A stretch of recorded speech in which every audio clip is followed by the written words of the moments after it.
at 80 BCE kung saan naganap ang isa sa pinakatanyag na digmaan sa ating kasaysayan. Ito ang digmaan ng Thermopylae kung saan 300 Spartan ang naglaban sa libo-libong sundalo ng Persia. Ito si Haring Leonidas at ang kanyang matatapang na sundalo.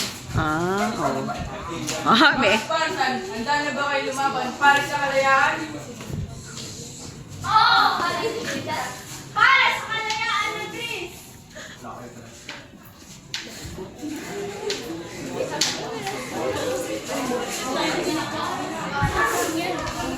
Sa kanilang harapan, nandito ang malawak ng bukod ng mga Persia at ang mga Persia na pinaghaharian ni Haring Xerxes. Alam nila na madami ang kanilang kalaban, ngunit hindi natitinag ang katapangan sa mga Spartans.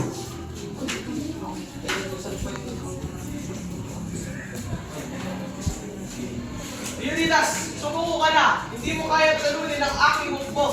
Walang halaga ang 300 sundalo mo sa laban sa lakas ng Persya. Pipiliin pa namin mamatay ng may dangal kaysa mabuhay bilang apilin mo, Xerxes.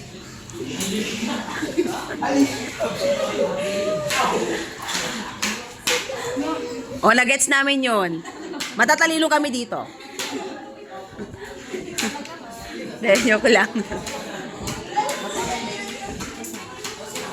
Nakikinabahan siya dun, no? Nagsisimula ng laban. Mabibilis ang galaw ng mga Spartan at ng mga Athens. Hindi nagpapatinag ang mga Spartan, ngunit alam nila na madami ang kanilang kalaban.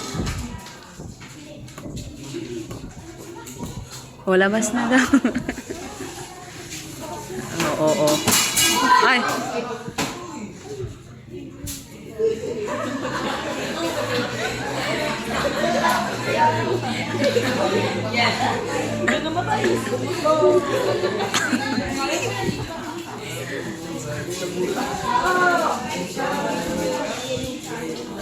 Nagpapatuloy ang laban at alam nila na walang kalaban ang mga Spartan. Ngunit sa kanilang likuran, andyan si Ephialtes na ang magtataksil at magpapatumba sa mga Spartan. Mayan na sila.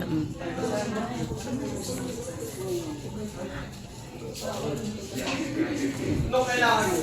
Alam ko ang daan patungo sa likuran ng mga Spartan.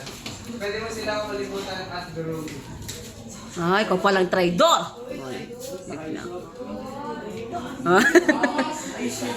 doon naganap ang pagtataksil na magpapatumba sa mga Spartan.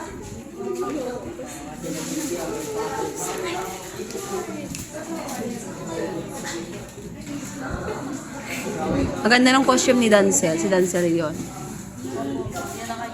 Oh, may pa olive ano pa siya. Hindi ko pala nasabi sa inyo yung olive oil.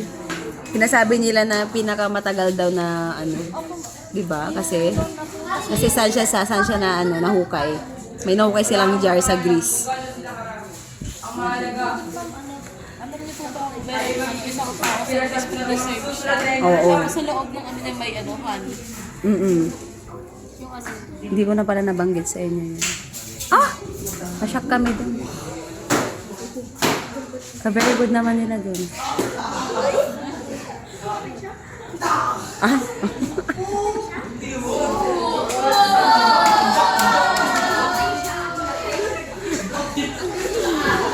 May ketchup pa doon. Nagulat naman ako doon.